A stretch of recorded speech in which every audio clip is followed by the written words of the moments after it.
Hello hi जय जगन्नाथ सांग माने वीडियो होची ए वर्षर पिकनिक विषय रे। तो जेहेतु 2025 सरी जाउछि आ 2026 आरंभ होबाको अछि तो हमको भी तो पिकनिक करिवार अछि ना। आमे समस्ते रेडी हेई बाहरी जाइथिलु सीताकुंड। सीताकुंड आम घरठू मात्र अध घंटार रास्ता। पहुँचिला परे देखिलु बाबा रे एते भीड़, एते लोक आसीचंती, एते सारा गाड़ी। आमे तो भाबुथिलु हमको जगह मिलिबो कि नाही। तो फाइनली आमे जगह रे पहुँची गला परे आमे जेहेतु मयूरभंजिया तो मुढ़ी तो निहाती खाइबु। तो मुढ़ी पाक गोटे करि सारला परे पेट पूरा खाई देइथिलु। तापरे हमर दीपू भाई एठी रोसई करिबारे आरंभ करि देइथिले।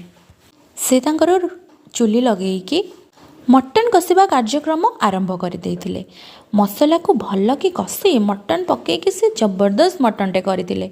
आ आमे एपटे एन्जॉय करथिलु पिला मानक सहित। रोसई सरिबा परे समस्ते मिसी खाई देइथिलु। आउ बाहर जाइथिलु सीताकुंड बुलिबा पाए। सीताकुंड जाए सेउठु बहुत पाखरे ही थिला, ता पाखरे ही हमें पिकनिक करूथिलु। आउ देखंतु केते सुंदर नेचर रो व्यू, केते सुंदर वाटरफॉल, आउ केते सुंदर पहाड़, पूरा प्योर एयर। तापरे हमें सेठी करिथिलु किछि फोटोशूट। पिला माने तो बहुत एन्जॉय करूथिले। तापरे जेहेतु शीत धीरे धीरे बढ़िबाकू लागिथिला, आमे निया लगेइकी करिथिलु बॉनफायर। बहुत मजा कलु। देखो ये दीपू भाई किसी ना कि गोटे कहूले समस्ते आसतु पिकनिक करंतु। तापरे बाहरी आमे घर को करिथिलु बहुत सारा डांस। आपण मानकु भल लागी लाइक करंतु। जय जगन्नाथ।